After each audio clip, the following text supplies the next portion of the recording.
It is Friday. This is the Lovin Dubai show with me, Casey. And me, Masa. And we go through the top trending stories. Brilliant news for government workers. The UAE is giving parents flexible work hours for those pesky school runs. And some schools are saying goodbye to teachers' desks. We're talking about an Abu Dhabi man who's been fined 20,000 dirham for harassing a woman.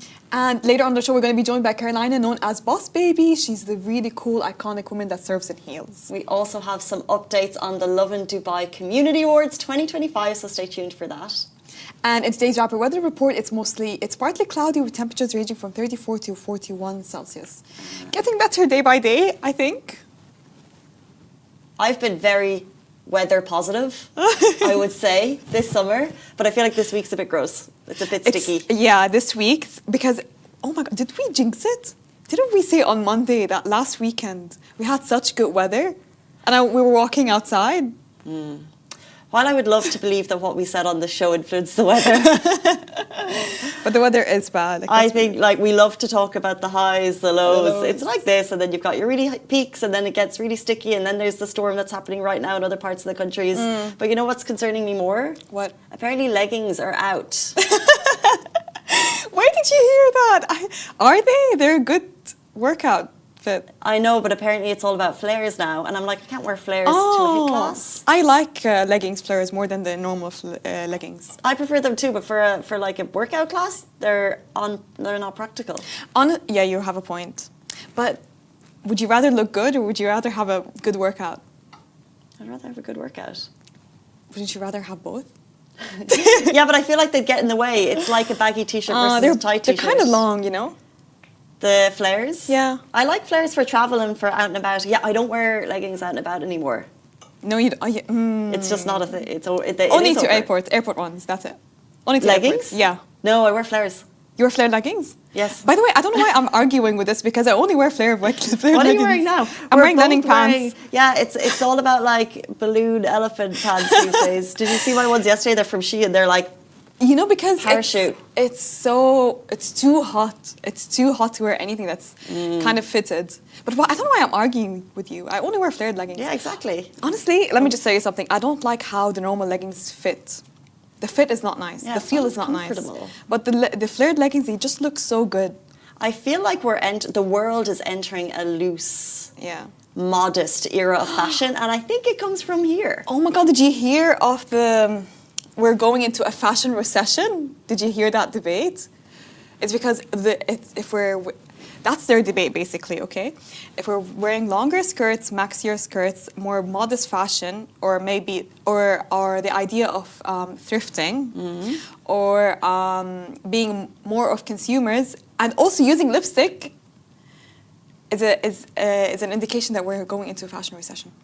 Oh, but what does that mean? Good question, because I tried to understand what's the fashion recession. We're buying less. No, we're buying more. We're becoming more consumers. But I don't know why. Basically, on what I've seen on TikTok, you know, TikTok is not the best news that you get from. Basically, no, Lovin Dubai is. Lovin Dubai. Okay, so basically, they linked modesty with fashion recession. I don't know why.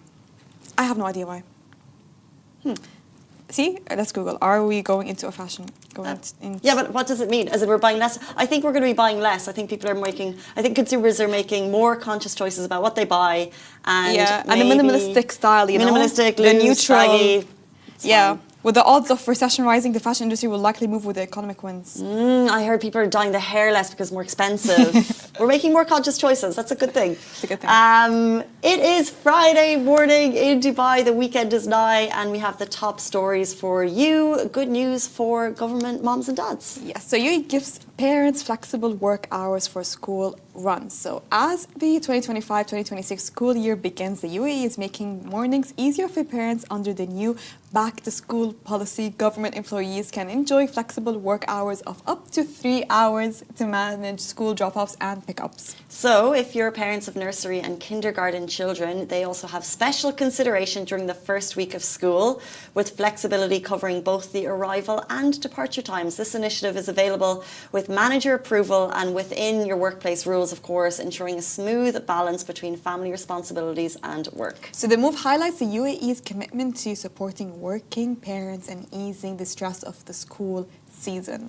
We had a psychologist, Yeah. Dr. Wafa Sood from Sage Clinics, on the show yesterday talking about this exact thing, that the stress that parents feel Yes. in these going back to school moments. So it's very nice for them, Exactly. as well as the kids, that they can be there, because they're also having the lows of end of summer. I would have loved to have my parents drop me off to school, but I had to take the bus, you know? It would have been so healing for my separation anxiety. But they dropped you off at the bus. You know, the bus would come outside the house and I would just walk to the bus. It's just, you don't have that flexibility, you know? But we're not parents, we don't have kids. No. So, like, this news doesn't do anything to us. I am happy to see flexible work environments for parents. Yeah. Although I would say from the parent side, like sometimes those back to school drop-offs are hard. I've said this before, that I used to teach. And it would sometimes be the parents crying more than the kids, and the parents rapping on the window, tap, tap, tap, tap, tap, tap, with the cameras out. Like, you have got to chill. You'll see them in the next 6 hours, I promise. But the thing is, until you're a parent, you can't know that's that. the thing. You can't know that True. sadness. Like, because I'm thinking, I need this classroom to settle. I just need to do my job. So I can settle. But I totally get it from the parents' point of view as well. Like, it's tough. But if okay, let's say we're not parents, but just, I'm putting this question out there. If you had 3 hours to yourself in the morning, how would you use them before work? What do you mean? Would you sleep more? Would you exercise? Because of this? Yeah, no, just let's ignore the fact we're not parents. We don't have kids. Right. We'll just have extra 3 hours in the morning before work. If we work at parents. No, we're not working parents. If we're not working parents. Okay, so I don't have a job. No, you have a job. I have a But job. you have extra 3 hours in the morning. Do I have a kid? No. Oh, fabulous. What would you do? I would go to the gym. Nice. Okay. I would go to the gym because there's no gym class at my gym that starts early enough to get to this job. Thank you. Frustrating. It's frustrating. I would my love to be a God. gym morning person. I'd walk in with my coffee. Thank you. Can we talk about this, by the way? I've asked so many Pilates studios and gym studios and classes, okay? Why are the classes always early in the morning? What about the working people? What about the employees? They're always at 9 a.m. Oh, they're not early enough. Yeah, or they're at 8 a.m. I have to be on the way to work. Yeah, frustrating. My gym also. 10 a.m. The good classes, the good Pilates reformer They're classes. always for the 9 a.m., the Always. 10 a.m. For these, that's you just said, for this, yeah, for the prosthetic. Or is it just us? And I don't want to complain to the gym. No, I always tell them, what about me? I'm a working lady. And what do they say? They say, oh, it's always busy at 9 a.m. We're obviously not the majority, Massa. Maybe I should be a stay-at-home daughter. No. We need you here. I don't know. We're obviously not the majority. Yeah, we're not the majority. But it's a frustrating thing, these gym times. Make it evening time, like 6 p.m., 7 p.m. Yeah, as well, my classes are all at 7, not at 6 in the evening. They're hard to get to. They're usually So- like hit classes. They're not Pilates, they're cute classes. Agreed. Anyway. Let's move on to our next story of the day. An Abu Dhabi man was fined 20,000 dirhams for harassing a woman. In a significant ruling, the Abu Dhabi Family Civil and Administrative Cases Court ordered a man to pay 20,000 dirhams in compensation for repeatedly harassing a woman through abusive WhatsApp messages and phone calls. The victim had filed a lawsuit requesting 90,000 dirhams for psychological and material damages, presenting extensive evidence including chat logs, call records, and proof of the emotional distress caused. She emphasised that the harassment had a lasting impact on her mental health and daily life, and requested that the court enforce the ruling immediately without granting bail to the defendant. The court's decision highlights the UAE's strict stance on cyber harassment and abuse, reaffirming that both digital and online forms of intimidation are taken extremely seriously. So legal experts note that the ruling serves as a warning to potential offenders that the law protects victims from psychological harm and ensures perpetrators are held accountable. So the women also granted coverage of legal fees, underscoring the UAE's commitment to supporting victims of harassment. Great to see that Yes. authorities stepped in. Yeah, great to see that the story is resolved and I hope she's feeling better. I hope she's healing. And it's interesting because we generally talk about kind of harassment messages not being allowed, but this is specifically kind of a relationship harassment that it looks like. So Yeah. good to see. Let's move into our next story of the day, the Lovin Dubai Community Awards 2025. Since yesterday, we've had a couple of thousand more votes. Over 8,500 votes have already been cast across 10 incredible categories, each one celebrating the extraordinary individuals, groups and homegrown brands that make up the true spirit of this city. So from community champions to rising stars, these are the people shaping Dubai's story in their own unique way. So have you voted yet? If you didn't, don't miss out on being part of Dubai's first community awards. And your vote helps shine a light on the people who deserve it most. Yes. You can vote right now on the Lovin Dubai website. After you've done voting, are you craving something sweet? Am I? Are we?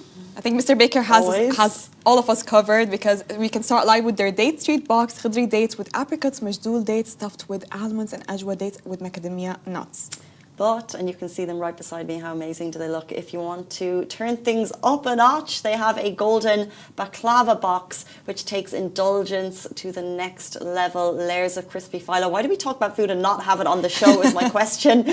Layers of crispy phyllo, rich nuts and syrupy goodness. And for those who just can't stop at one bite, they have the baklava delights box, brings you cashew-filled fingers, triangles and usmaliya, the perfect pickup to share, snack on or gift, especially with Ramadan around the corner. And speaking of sweet wins, you may have seen the Lovin Dubai's Instagram story battle this month, where we put questions to you, the public. Is this your favourite burger? Who's your favourite social media couple? And this story battle this month was our most reacted to, most engaged competition. We put social media couples one-on-one to get Dubai's favourite. And a huge congratulations to Ossie and Shireen. They were voted Dubai's best social media couple, and Mr. Baker very kindly sent them a sweet victory cake with their face cake on it, because at Mr. Baker you can put like face cakes, you can put whatever you want in a cake. I'm sure they have limits, but if you want to do like a cute face cake, they can do, and they also do very cool creations as well. Yeah, Mr. Baker like holds a special place in my heart, because it was literally my childhood. This is how my mom rewarded me, with Mr. Baker. I always have a soft spot for Mr. Baker. I have a soft spot for Mom Awards. True. Because yesterday we asked the psychologist about bribing kids, and she said, I agree with awarding. Yeah. Actually, Mr. Baker's a good award. Yeah, you know what? Awards are really good for children. You know, my mom used to have, she adopted this tactic my whole life, the rewarding tactic. And it worked. I got good grades. I was a good kid, okay? Didn't get into any trouble. Behaved well. Thank you, Mr. Baker, for raising me. What kind of Mr. Baker awards? Like a little cookie, a cake? Oh, God. I used to always get the same thing. They had those mini cakes. It was a mango-filled cake. Ooh. It was so good. There's something about a mango cake. Yeah, it was way before the hype of the kunafa mango cake. It was so good. It was like this really cream-filled mango-stuffed mini cake. That was my go-to. Do they still do it, or was that like a million years I ago? hope they still do it, because it was so good. I think it'll bring back so many memories. Mr. Baker, they do a fresh mango cream cake. Oh, let me see it. Let me see. That looks quite fancy. Is that was the one you were getting? No, no, not this one. It was a long time ago. It was like 15 years ago. But Mr. Baker technically raised me. Okay, let's jump into our next story. It's back to school season. By the way, first of all, welcome to all of the new teachers probably moving to Dubai this September.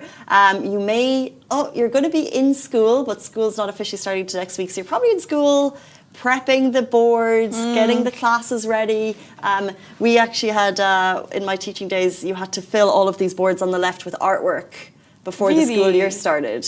But it was teacher artwork rather than kids artwork. Did you not use it to, for example, like to reward children? Like, for example, the student, star student of the week, star student of the month, and the best... Throughout the year, yes, but you couldn't have them coming into this time of empty classroom situation. So you had to make it look inviting with artwork. Sunshines, rainbows. Sunshines, rainbows. Yeah, for the KG, it was very cute art, I will say. Cute. However, one teacher has arrived back to school and she was very surprised to find that in the school that she's returning to, the teachers' desks were removed. So here's one for the teachers out there. Imagine coming back into school after the holidays only to find your desk is gone. Kids' desks are still there. That's exactly what one Dubai teacher posted on Facebook this week. She called it utterly ridiculous. So now reactions were mixed. Some teachers say they've worked in schools where this is totally normal. It's meant to encourage teachers to spend more time with students and leave the admin work for outside the classroom. But not everyone is buying it. So one commenter said, if you see this, it's time to hand in your notice. Oh. So what do you think? Is this a positive shift that that will keep teachers more connected? Or is it just another way to make an already tough job even harder? Teachers and also parents, I think especially parents, no, especially teachers, we'd love to hear your thoughts on this room. Desks for teachers in the classroom, okay? Not okay? I think no, definitely you need a desk by your side, because I know the whole idea of being a teacher is basically connecting with the student, attending to the students' needs, teaching, okay, making sure that going around the classroom, checking if the student is doing their jobs, doing their work, is feeling okay, is not feeling anxious. But at the same time, I feel like there's so much that teachers do outside of the classroom as well. So, for example, creating tests, checking papers. I'm sure they have things they have. I was never a teacher, but I don't want to talk too much. I'm sure they have things that they need to add to their Excel sheets. Oh, there's so much. More. There's so much out of classroom work that's done in schools. And I feel like you need to track students' performance as well, and you need to have it in front of you. You need to have like a proper sheet in front of you, because let's say a parent comes to you and asks you, how is my child doing? And you say, not good. How do you know this child is not doing good? And you have no proof. So I think, a desk is very much needed, and all the time they're carrying so much stuff. They're coming in with heavy bags, big bags, and so many notebooks and so many books and so many things on their hands. So I think it's needed. Well, I wonder, this might be like the classroom teacher situation. Yeah. So it's just one teacher per classroom. We can imagine that the school is planning to, I guess, improve structure, resources, or accountability on teachers. So just basically ensuring that the teachers are with the kids at all time. Yeah. We can imagine that the school is probably saying, you're probably using your desk for marking and admin. We'd rather you spending time with the kids. I'd love to get the perspective of the school on this as to the reasons. From an outsider's perspective, it looks like there's no trust in the teachers there. Yeah. Because you've got to trust that the teachers are doing their best job. You've got to trust that it's okay to sit for a second. It's okay to sit, exactly. By the way, a teacher's job, the steps that they get in, like you're actually on your feet the entire day. And the classroom is like 1 hour, the class is 1 hour long, right? Yeah. And so you're on your feet the whole... And they have loads of work to do outside of the classroom. They have admin, they have marking, they have, the teachers are in schools way later than you'd think.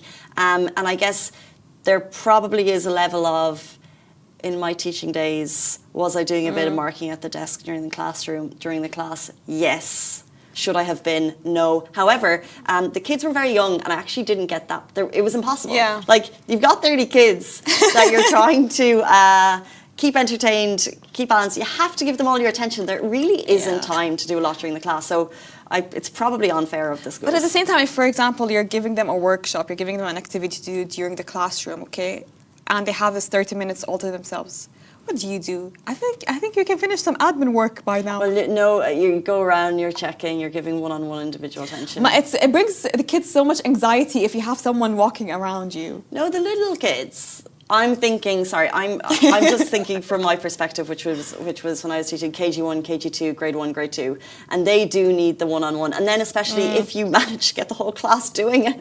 the whole class doing something, then you would give that extra help to. What tactic are you using on the kids? Like, is it friendliness?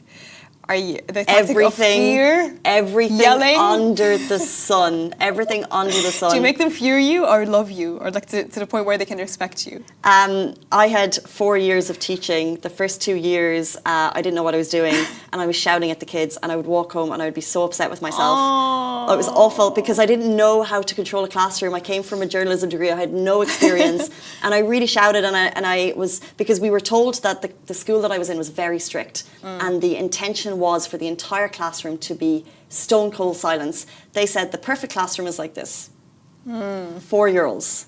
No play, no resource learning, no TV, pencil, paper, and that was the expectation. And when you're trying to get that, you go to all means and shouting, and it didn't work, by the way. But then my final 2 years, I realised that didn't work, and I had such a great relationship with the cuties. What did you do? I don't know. I was just way more relaxed. Okay. And that relaxed them, probably. And I wasn't too worried if the classroom wasn't perfect. Yeah, you know what? Because they're 4-year-olds, you can't expect 4-year-olds to stay quiet for a whole hour. For a whole day. For a whole day, that's not possible. The expectation on them was too much as young kids, and when you as a teacher realised that the expectation from the school was too much, then it was more chill. Yeah, because I think every it's changing by year, it's changing with every generation, but I think like maybe the expectations needs to change.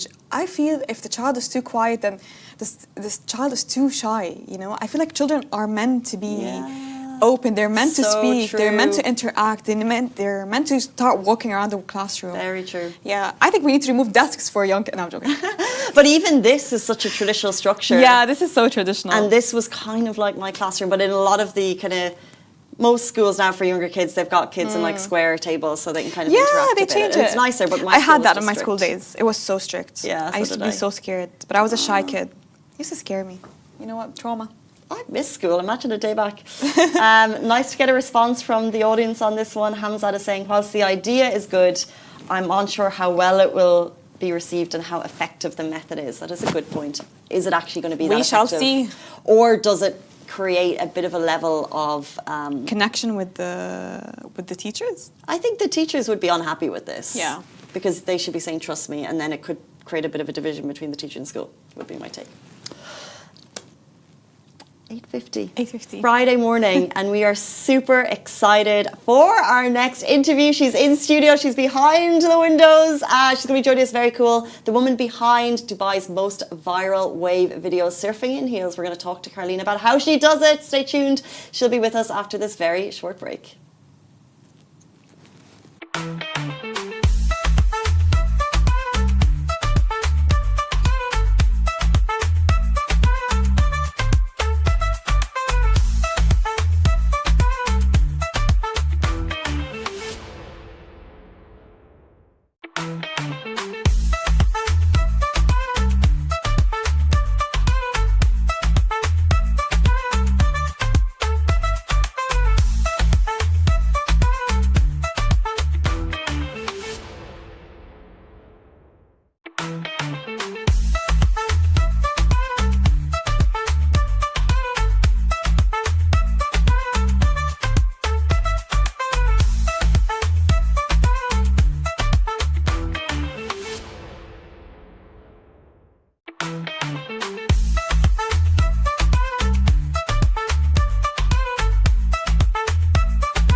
guys, welcome back to the Lovin Dubai show. Today's guest is Karolina Stankiewicz, aka Boss_Baby Surf, the creator behind those viral Dubai wake surfing videos you've definitely seen on your feed, but now she's in studio. We're going to talk making her stage, mixing fashion, fun and creativity to capture millions of views worldwide. How does she do it? Welcome to the show. Ladies. I'm so excited to be here. We're excited to have you. But first, what happened to your account? I know, imagine, I think it's just a little bit haters and jealous people. You know, when you're in social media, you have to have a thick skin. So I posted yesterday, all kind of getting my hair done for the interview, you know, like stay tuned. Yeah. And then all of a sudden I wake up today, the account is banned. It's not a big thing. I think it's just somebody did on purpose to kind of play with me. But anyway, I'm ready. So I have a backup account and I'm going to get it back shortly. But it's a little bit annoying. Have a big following, you know. Yes, that's the problem. You've got over 1 million followers on your main account. But how are you so chill about it? Because surely, like, has this happened to you before? Yes, it happened before.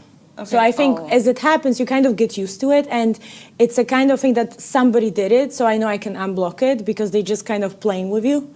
So I'm not bothered so much. And the thing is, we had a conversation last week with Mom in Dubai. She's a famous mom blogger here. Yes. 500, 600K followers. Yeah. She had a massive following, millions of views, and her account was removed for months. Yeah, months and months. Yeah. So what is your secret to getting it back up and running? Because her issue is that she could not get it back. There are a lot of people. I have a few contacts that they help you recover the account.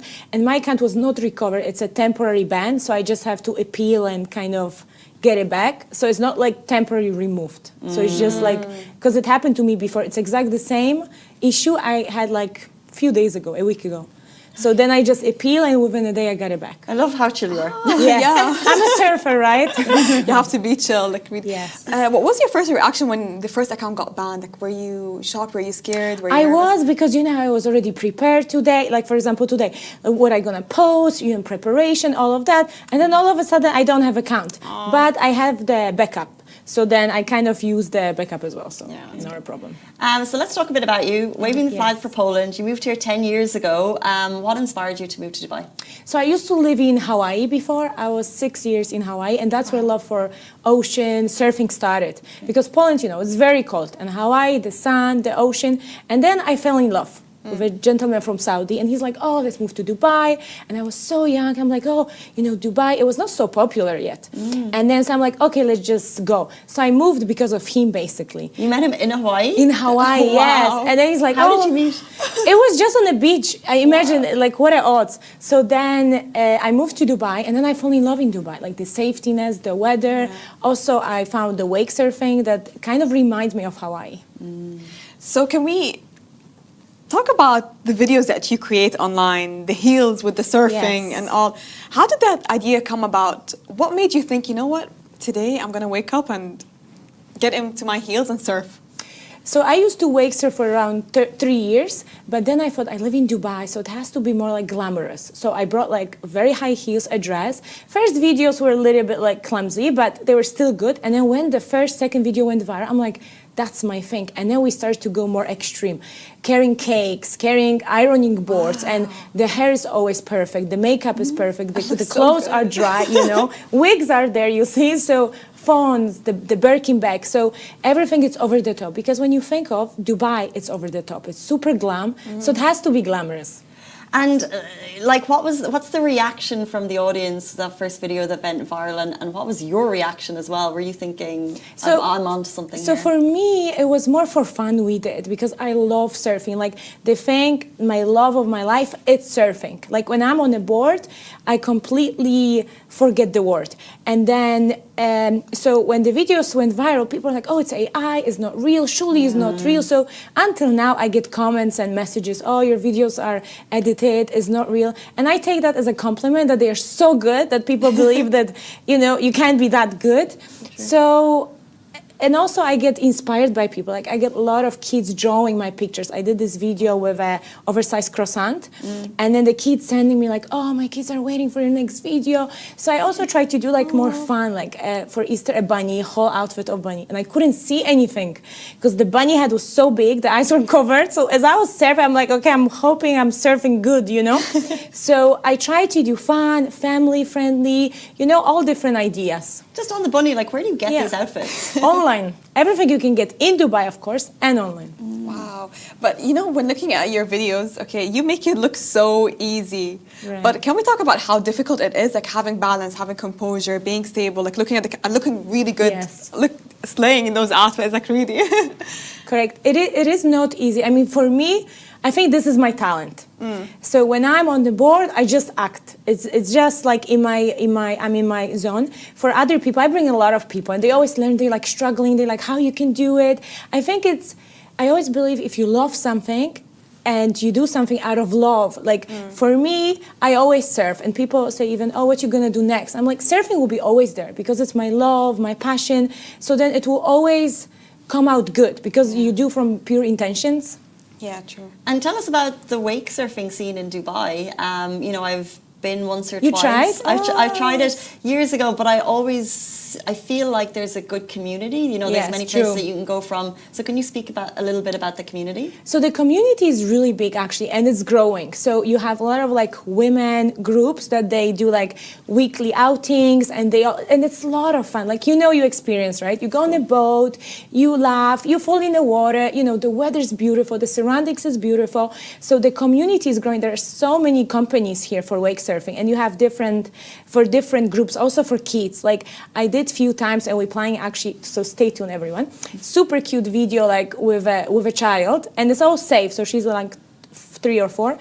So kids love wake surfing as well. So it's basically like a family outings. Very nice.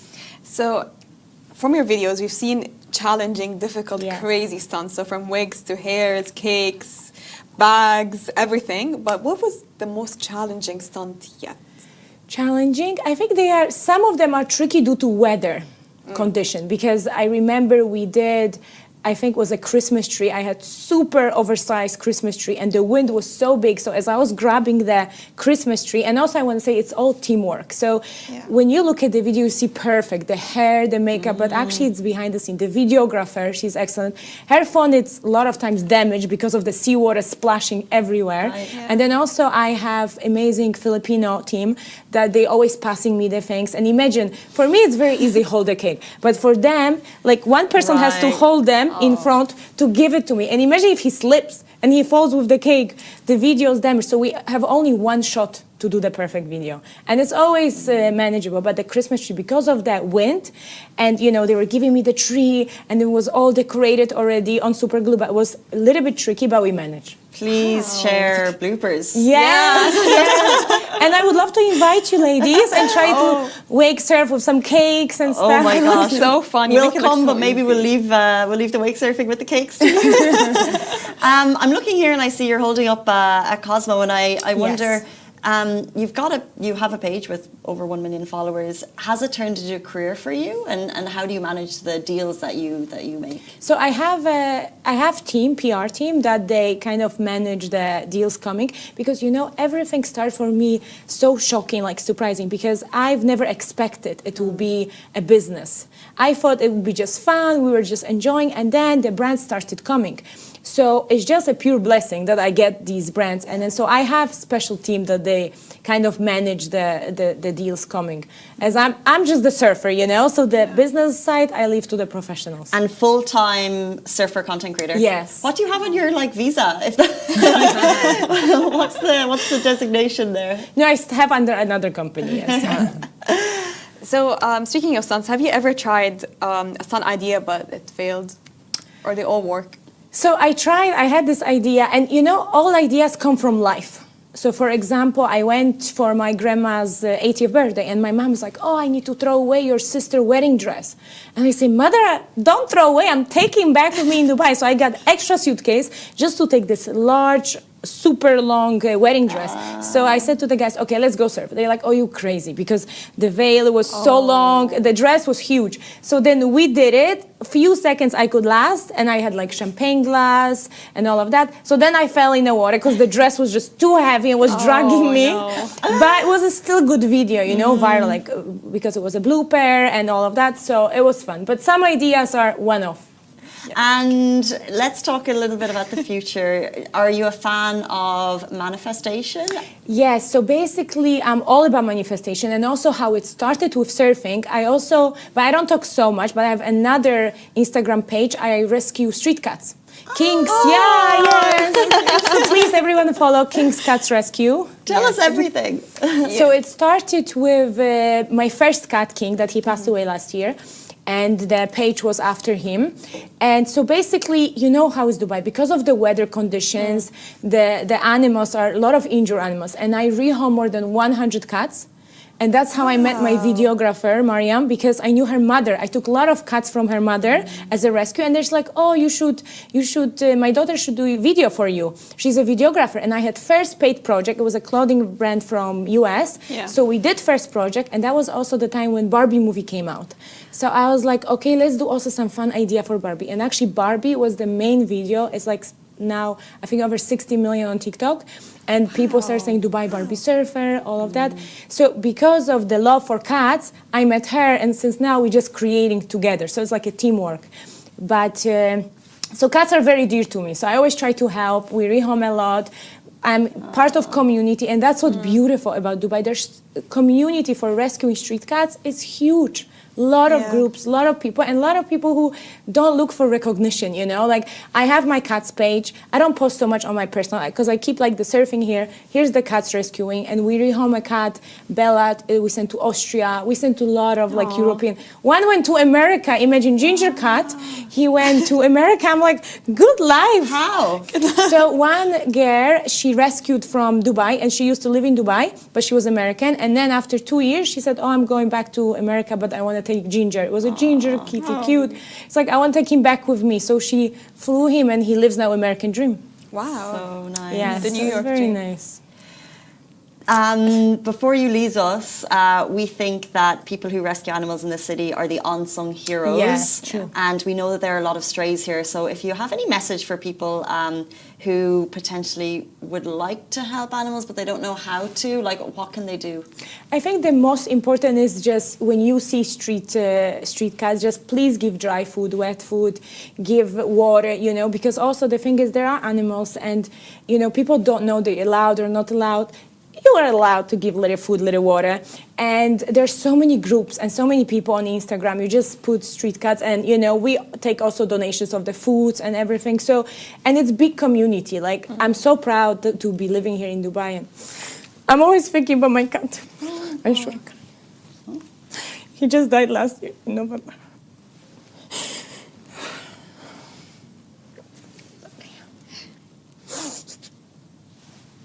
Sorry. No worries. You know, when you speak about cats, you get... Because a lot of my cats, they are all sick. Like, even my mom sometimes laughs, oh, why don't you take these fancy cats you rehome?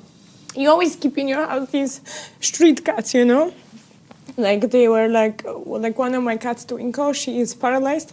She has paralyzed legs, but she is very fierce. She jumps everywhere, you know? And she plays with other cats, but she's just a little bit disabled. But so we need to help these We need animals. to help, yeah. Oh, Okay, I have to just go. take your time. Well, I mean, thank you so much. What you do is amazing. Thank you so much. Oh, thank you. You know, on this show, sometimes we meet people like, who would have known that the person behind the viral surf videos was also behind a community rescue? Like, Dubai is amazing. The people are amazing. You're one of those people. Thank you so Thank much. you so Caroline. much for having me. And your baby will be in our thoughts. Thank you, Masa. Thank you, Casey. That is an emotional end to the Lovin Dubai show this week. Have a beautiful weekend, and we'll see you back here on Monday morning, same time, same place. Bye-bye.